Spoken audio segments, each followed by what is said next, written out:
안녕하십니까, 남강호입니다. 오늘은 사이스파이크 이야기를 해보겠습니다.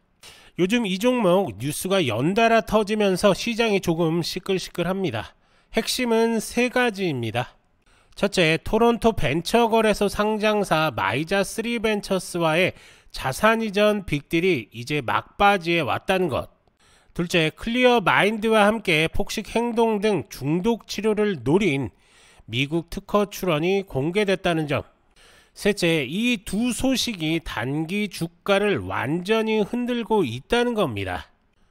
이번 영상에서 차근차근 풀어보겠습니다. 사이스파크는 미국 나스닥에 상장된 임상단계 바이오텍입니다. 신경정신질환을 타깃으로 한 파이프라인을 가지고 있고 여기에 영양보조제 사업도 같이 운영하고 있습니다.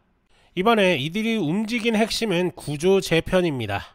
즉 임상 포트폴리오랑 영양보조제 지분을 마이자 3벤처스로 넘기고 대신 그쪽 상장사 지분을 받는 거죠. 결국 지배력을 얻겠다는 전략입니다. 공식 발표는 10월 15일, 거래소 조건부 승인은 이미 통과했습니다. 그리고 마감 예상일은 10월 22일 전후로 잡혀 있습니다. 자세히 보면 이전 자산 가치가 약 1160만 달러, 마이자의 기업 가치는 약 330만 달러, 거래 후에는 75에서 84% 지분을 확보할 수 있다는 내용입니다. 게다가 2년 만기 7% 전환사채 100만 캐나다 달러, 그리고 5년 만기 워렌트 400만 주까지 옵션으로 붙어 있습니다. 거래 마무리 후에는 마이자가 뉴로세라 랩스로 리브랜딩할 계획입니다. 이름부터 바꿔 새 출발을 준비하는 모습이죠. 자, 이제 핵심 이슈부터 한번 정리를 해볼 건데요. 지금 상황에서 조건부 승인까지 떴고 파일링 스테이트먼트가 10월 9일자로 제출된 상태입니다. 즉 이건 이벤트 매매 세력들이 몰릴 구간이라는 뜻이죠. 10월 22일 전후로 마감 확정 또는 리브랜딩 공시 같은 헤드라인이 쏟아질 가능성이 큽니다.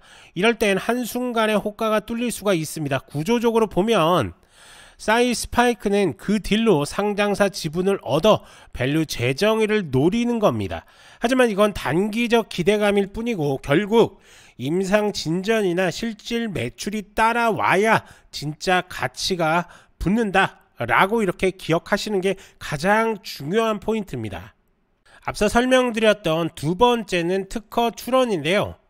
10월 20일에 사이스파이크가 클라이어 마인드와 함께 행동 중독 치료를 목표로 한 미국 특허 출원을 공개했습니다. 대상은 폭식, 과음, 흡연, 강박, 쇼핑, 문제적 성 행동 등 우리가 보통 말하는 보상 중독 행동들입니다. 즉 정신적 충동과 신경계 안정을 한방에 노린 조합이다 라고 이렇게 볼 수가 있는데요.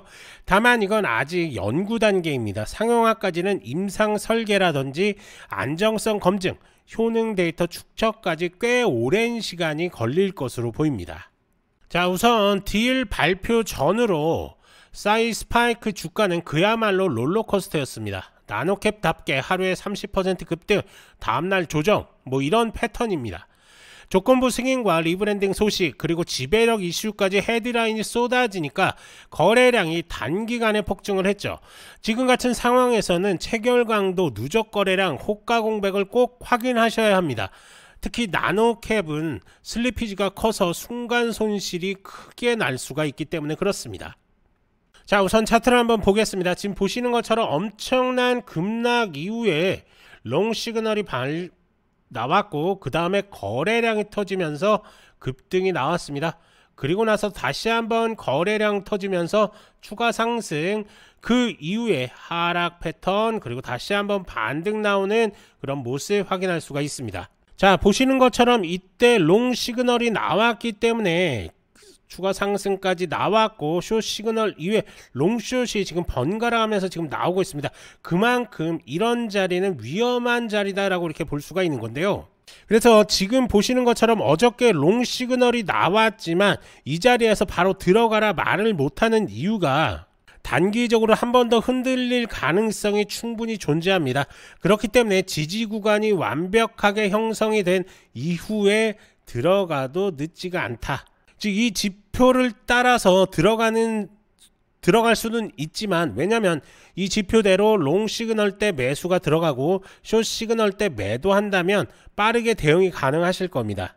하지만 일반 투자자분들께서는 이 구간에서 쉽게 들어가지 못하는 그런 구간이다. 그렇기 때문에 지금 이 자리에서는 우선은 관망세로 유지를 하시고 나서 롱 시그널이 다시 나올 때, 즉 숏 이후에 롱 시그널이 다시 나올 때 그때 매수 타점을 잡으셔야 된다.